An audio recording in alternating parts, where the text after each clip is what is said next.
ہو کا عالم ہے، ویرانی ہے، بازاروں میں، تجارتی مراکز میں، کاروباری مراکز میں ویرانی ہے،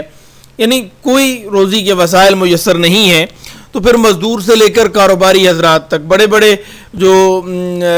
سرمایہ دار ہیں وہ بھی، اور جو غریب مزدور ہیں اور کسان ہیں وہ بھی، سارے یکسر پریشان ہیں۔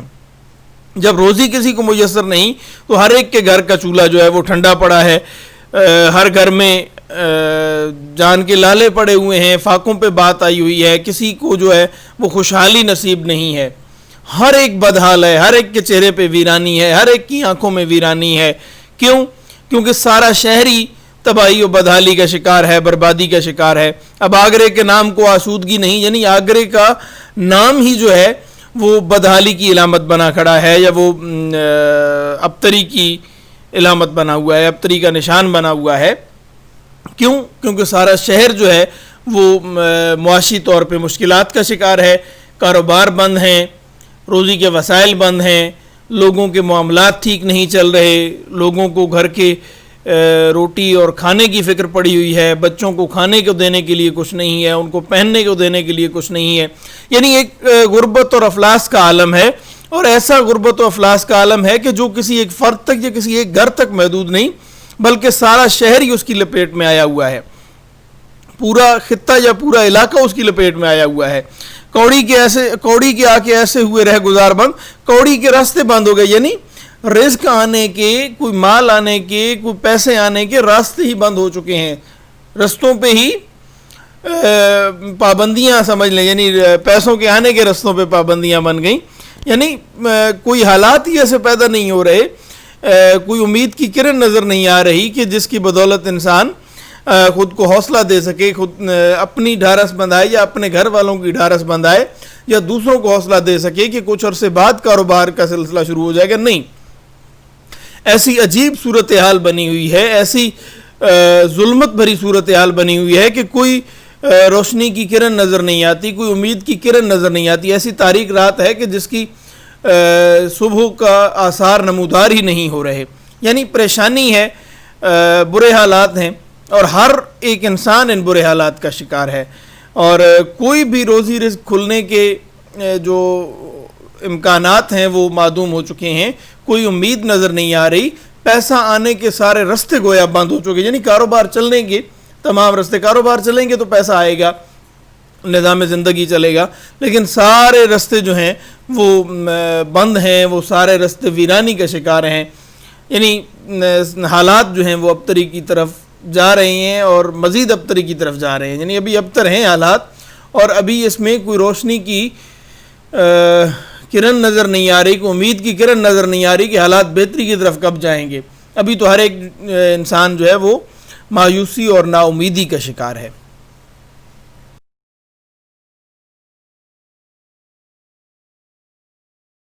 ہے میرے حق سے اب یہ دعا شام اور سحر، ہو آگرے کی خلق پہ پھر مہر کی نظر،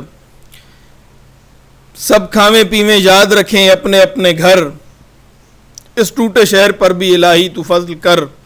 کھل جاویں ایک بار تو سب کاروبار بند۔ کمپوزنگ مسٹیک ہے پہلے مصرے میں، ہے میری حق سے اب جو دعا شام اور سحر، میرے نہیں میری۔ آخری اس بند میں اسٹینزا میں نذیر اکبر آبادی نے دعائیہ انداز اختیار کیا ہے، نظم کے اختتام پہ اللہ سے دعا گو ہے۔ نذیر اکبر آبادی اس نظم کے شاعر جو ہیں وہ دعا گو ہیں کہ اب صبح و شام ایک ہی دعا ہے کہ اللہ رب العزت آگرے کی خلق پہ، یعنی آگرے کے لوگوں پہ نظر کرم کرے، مہر کی نظر کرے، عنایت کی نظر کرے، نظر کرم کرے، کہ لوگوں کے جو بند کاروبار پڑے ہیں، لوگوں کے جو رزق کے وسائل بند پڑے ہیں، لوگوں کے جو رزق کے راستے معدوم ہوئے پڑے ہیں، یہ کاروبار ایک مرتبہ پھر کھل جائیں، لوگوں پہ اللہ کا فضل و کرم ہو، اور لوگ اپنے اپنے کاروباروں پر جائیں، اپنے اپنے گھر آباد کریں، اپنے اپنے گھروں کو بسائیں، ان کے گھروں میں خوشحالیاں لوٹیں۔ یہاں پہ ایک لفظ استعمال ہوا ہے، اس ٹوٹے شہر پر بھی الہی تو، ٹوٹے ہوئے شہر، ٹوٹا شہر مراد ایسا شہر کہ جو بدحالی کا شکار ہے، جو پریشانی کا شکار ہے، جو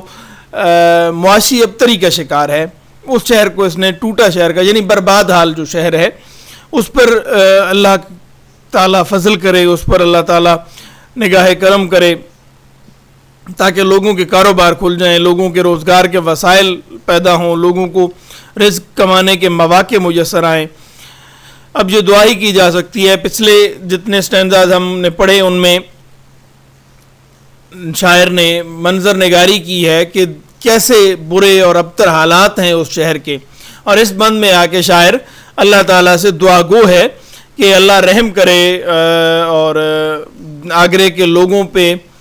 اللہ کی رحمتیں نازل ہوں اور ان کے جو کاروبار بند پڑے ہیں وہ ایک بار کھل جائیں۔ کاروبار کھل جائیں تو پھر رزق کے وسائل بھی پیدا ہوتے ہیں، رزق کے مواقع بھی پیدا ہوتے ہیں، لوگوں کو رزق کمانے کے مواقع میسر آتے ہیں، گھروں کا نظام چلتا ہے، لوگوں کا روزی روٹی کا نظام چلتا ہے، گھر بار چلتا ہے، تو زندگی ایک مرتبہ پھر رواں دواں ہو جاتی ہے۔ لیکن ان حالات میں تو زندگی جو ہے معاشی بدحالی کی وجہ سے آگرے میں جو زندگی ہے وہ جمود کا شکار ہو چکی ہے، رک چکی ہے، اور ایک مایوسی کا شکار ہے، نا امیدی کا شکار ہے ہر فرد آگرے میں۔ تو ایسی نا امیدی میں اللہ ہی نظر کرم کرے، اللہ ہی کچھ عطا کرے، کرم کرے تو یہ حالات بہتر ہو سکتے ہیں، ورنہ حالات کی بہتری کی کوئی امید نظر نہیں آتی۔ اس لیے ہر ایک آگرے میں اللہ سے دعا گو ہے، اور نذیر اکبر آبادی بھی اپنی طرف سے اللہ سے اس آخری اسٹینزا میں دعا گو ہیں، دعا کر رہے ہیں کہ آگرے کے لوگوں پہ اللہ تعالیٰ کی طرف سے رحمتوں کا نزول ہو،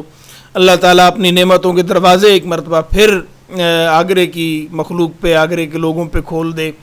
تاکہ سب لوگوں کو رزق کے مواقع میسر آئیں، لوگوں کے گھر آباد ہوں، لوگوں کو کھانے پینے کو میسر آئے، لوگوں کو پہننے کو کچھ میسر آئے، گھروں کی حالت کو بہتر کرنے کے مواقع لوگوں کو ملیں،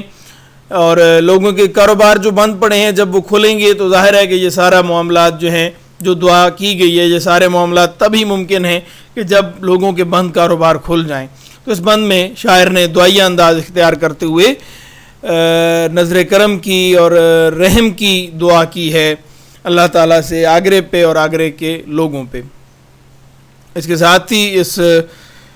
جو نظم کے تمام سٹینزاز جو آپ کے شامل نصاب ہیں وہ ختم ہو جاتے ہیں۔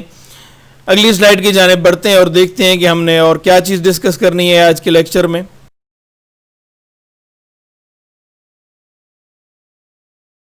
جی، 3 اہم نکات ہم نے ابھی ڈسکس کرنے ہیں آج کے لیکچر میں۔ ایک نظم کا مرکزی خیال، دوسرا نظم کا خلاصہ، اور تیسرا نظم کی حیت۔ پہلے نظم کا مرکزی خیال دیکھ لیتے ہیں۔ نظم کا مرکزی خیال تو آپ سمپل سا ایک جملے میں بھی، شاید یہ بار بار ریپیٹ بھی ہوتا رہا ہے یہ جملہ، مرکزی خیال جو نظم کا ہے وہ آگرے کی معاشی بدحالی، اقتصادی ابتری کو ظاہر کرنا ہے۔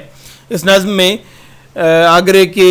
لوگوں کے جو کاروبار بند ہوئے، اس کی وجہ سے لوگوں کو جو مشکلات کا سامنا کرنا پڑا، معاشی طور پہ پریشانیوں کا جو سامنا کرنا پڑا، روزی رزق کے مسائل کا سامنا کرنا پڑا، ان کو موضوع بنایا گیا ہے اس نظم میں۔ نظم کا مرکزی خیال جیسے شہر شوب میں کسی شہر کے حالات کی ابتری کو بیان کیا جاتا ہے، بدحالی کو بیان کیا جاتا ہے، تو اس نظم کا مرکزی خیال آگرے کی بدحالی، معاشی بدحالی، آگرے کے لوگوں کی معاشی بدحالی کو بیان کرنا ہے۔ نظم کا خلاصہ تلخیص، یہ دوسرا ہمارا پوائنٹ ہے جو آج ہم نے ڈسکس کرنا ہے۔ اس نظم میں شاعر نے مختلف مناظر پیش کیے ہیں، الفاظ کی مدد سے ہمارے سامنے مختلف سٹینزاز میں مختلف مناظر پیش کیے گئے ہیں، اور وہ مناظر معاشی بدحالی کے عکاس ہیں، آگرے کی معاشی بدحالی کے عکاس ہیں۔ لوگوں کے گھروں میں بدحالی جو ہے وہ رقص کنا ہے، لوگوں کے گھروں میں مفلسی کے ڈیرے ہیں، غربت کا شکار ہیں لوگ، افلاس کا شکار ہیں، جس کی وجہ سے ہر گھر میں پریشانی ہے۔ جب غربت ہے تو ہر گھر میں پریشانی ہے، لوگوں کی قوت خرید نہیں ہے، اس لیے لوگ بازاروں میں نہیں جاتے ہیں، تجارتی مراکز یا کاروباری مراکز کی طرف رجوع نہیں کرتے ہیں۔ کیونکہ ان کے پاس کچھ ہے ہی نہیں، قوت خرید ہی نہیں ہے۔ اس لیے ایک طرف تو لوگوں کی جو زندگیاں ہیں وہ درہم برہم ہے، نظام زندگی درہم برہم ہے، تو دوسری طرف جو نظام ہے کاروبار کا وہ بھی سارا اجاڑ کا شکار ہے، وہ بھی بدحالی کا شکار ہے۔ بازاروں میں، تجارتی و کاروباری مراکز میں ہو کا عالم ہے اور ویرانی ہے۔ لوگوں کو جب کاروبار میسر نہیں ہے تو رزق کے مواقع ہی میسر نہیں ہیں۔ رزق کے مواقع جب نہیں مل رہے تو لوگ مزید ابتری اور بدحالی کا شکار ہوتے چلے جا رہے ہیں. اب تو بڑے بڑے جو کاروباری حضرات ہیں جو جن کے ہاں ہمیشہ مال و دولت کی ریل پیل رہی, وہ لوگ بھی اب ادھار کھانے پہ اور قرض لینے پہ مجبور ہوئے پڑے ہیں. ایسی بدحالی ہے کہ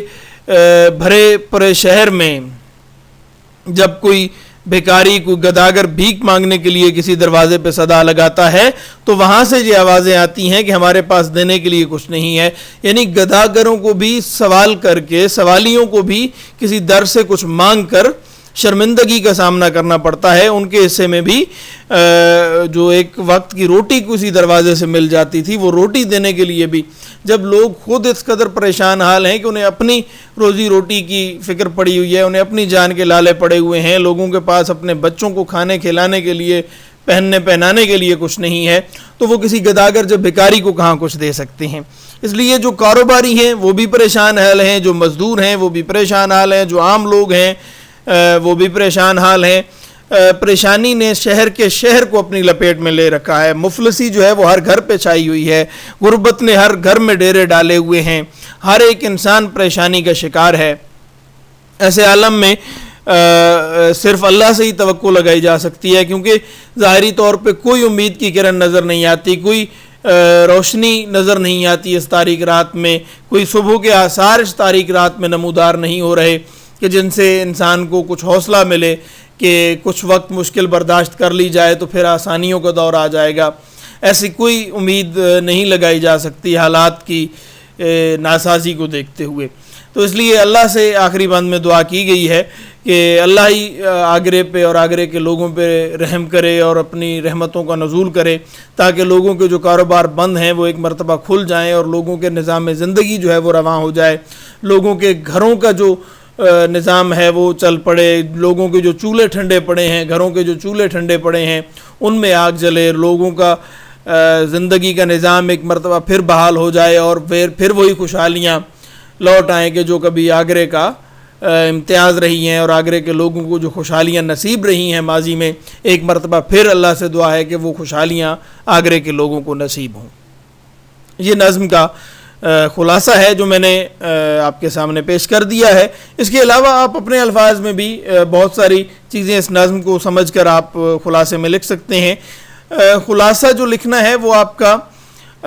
ذاتی طور پہ ایک اس میں انٹرسٹ ہونا چاہیے, اور آپ نے اپنی تخلیقی صلاحیتوں کی مدد سے یہ خلاصہ لکھنا ہوتا ہے. اس لیے میرے الفاظ کو کاپی کرنے کی یا میرے جملوں کو کاپی کرنے کی کوشش نہ کریں, بلکہ خود سے اس نظم کو سمجھ کر, ہاں جو باتیں میں نے کی ہیں ان کو آپ اپنے الفاظ میں بھی ڈال سکتے ہیں, کیونکہ اسی کے ارد گرد ہی ساری باتیں گھومیں گی جو میں نے باتیں کی ہیں, تو آپ ان کو اپنے الفاظ میں بیان کر کے بھی اپنی طرف سے خلاصہ تحریر کر سکتے ہیں. تیسرا امپورٹنٹ پوائنٹ اور آخری امپورٹنٹ پوائنٹ ہمارے آج کے لیکچر کا نظم کی حیت ہے. نظم کی مختلف حیتیں ہوتی ہیں, جن میں سے ایک حیت مسدس ہے اور مخمس. میں مسدس کی طرف جا رہا تھا. مسدس ایسی نظم ہوتی ہے جس کے ہر بند میں 6 مصرے ہوتے ہیں, لیکن یہ جو نظم ہم نے آج پڑھی ہے, یعنی شعر آشوب نذیر اکبر آبادی کی یہ نظم, اس کے ہر بند میں 5 مصرے ہیں. ایسی نظم کہ جس کے ہر بند میں 5 مصرے ہوں اسے مخمس کہتے ہیں. مخمس جس کے ہر بند میں, ایسی نظم جس کے ہر بند میں 5 مصرے ہوں اسے مخمس کہتے ہیں. اس لیے یہ نظم شعر آشوب کی جو حیت ہے وہ مخمس ہے, یعنی یہ نظم مخمس حیت میں کہی گئی ہے. اچھا, پھر ایک چیز ہوتی ہے ترکیب بند اور ترجیح بند. ترجیح بند وہ حیت ہے کہ جس میں ٹیپ کا مصرع یا ٹیپ کا شعر بار بار ریپیٹ ہوتا ہے, یعنی ہر بند کے آخر میں ایک مصرع یا 2 مصرے, ایک شعر یا ایک مصرع بار بار ریپیٹ ہو رہے ہوتے ہیں. یعنی آخر میں, نظم کے آخر میں جو مصرع آتا ہے وہ بار بار ریپیٹ ہونے والا مصرع ہوتا ہے. ایسے بند کو ترجیح بند کہتے ہیں. لیکن دوسری قسم جو ہے وہ ہے ترکیب بند, جس میں آخری بند کا ردیف قافیہ جو ہے وہ ایک ہی ہوتا ہے, یعنی ہر بند کے جو آخری مصرع ہے اس کا ردیف قافیہ تو ایک ہی ہوتا ہے, یعنی وہ ہم قافیہ ہم ردیف ہوتا ہے اختتام ہر بند کا, لیکن وہ مصرع بار بار ریپیٹ ہونے والا نہیں ہوتا، یعنی کسی بھی بند کے آخر میں جو مصرع آتا ہے وہ بار بار ریپیٹ نہیں ہو رہا ہوتا، اسے ٹیپ کا مصرع نہیں کہتے، ایسے بند کو ترکیب بند کہتے ہیں۔ تو اس نظم میں بھی کوئی بھی ایک ایسا مصرع نہیں ہے کہ مثلاً یہی اسی کے نذیر اکبر آبادی کی نظم ہے، سب ٹاٹ پڑا رہ جاوے گا جب لاد چلے گا بنجارہ، یہ اب ہر بند کے آخر میں یہ مصرع اس نظم میں بنجارہ نامہ میں ریپیٹ ہوتا ہے، تو اس لیے اس کو ترجیح بند کہتے ہیں۔ لیکن یہ نظم جو آج ہم نے شعر آشوب پڑھی ہے، یہ ایک تو اس کی حیت مخمس ہے، دوسرا یہ ترکیب بند ہے، مخمس ترکیب بند۔ اچھا ایک اور بھی چیز ہوتی ہے اس میں، اس حیت کو مسمت بھی کہتے ہیں، میم سین میم اور توئے، توتا جسے آپ لکھتے ہیں، تا ویسے اس کو پڑھتے ہیں۔ مسمت ایسی نظم ہوتی ہے کہ جس کے ہر بند کے آخر میں جو مصرع آتا ہے، چاہے وہ مخمس ہو چاہے وہ مسدس ہو، مسمت ہوتی ترکیب بند ہے، لیکن اس کے آخر میں جو مصرع آتا ہے چاہے مخمس ہو چاہے مسدس ہو، وہ آخری مصرع جو ہے وہ ہم قافیہ و ہم ردیف ہوتا ہے، یعنی اس کا آخری مصرع ہر بند کا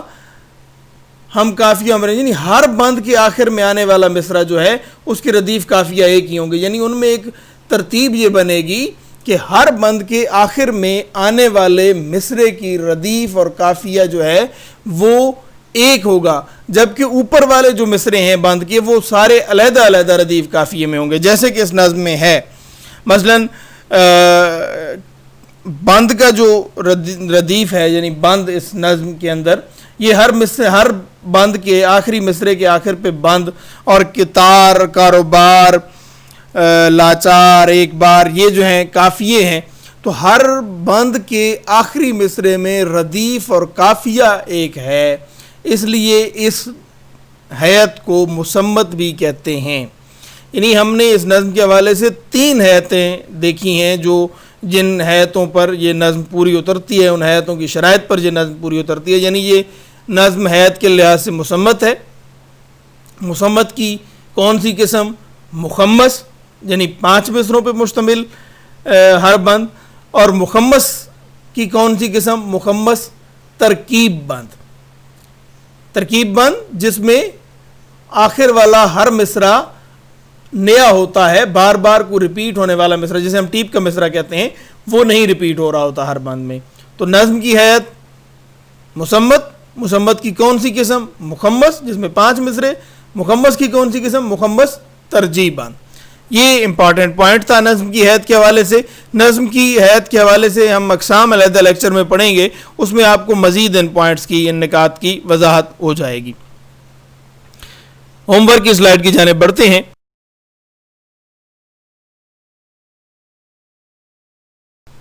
جی، نظم کا خلاصہ تحریر کریں، ایک ہوم ورک یہ ہے، اور مشق کے سوال نمبر 1 تا 7 کے جوابات تحریر کریں۔ مشق کے سوال نمبر 1 تا 7 میں جو سوالات آپ سے پوچھے گئے ہیں ان کے جوابات آپ نے تحریر کرنے ہیں۔ یہ صفحہ نمبر 123 پہ، نصابی کتاب کے صفحہ نمبر 123 پہ یہ مشقی سوالات دیے گئے ہیں۔ سوال نمبر 1 تا 7 کے آپ نے جوابات لکھنے ہیں۔ اس کے ساتھ ہی ہمارا آج کا لیکچر اختتام پذیر ہوتا ہے۔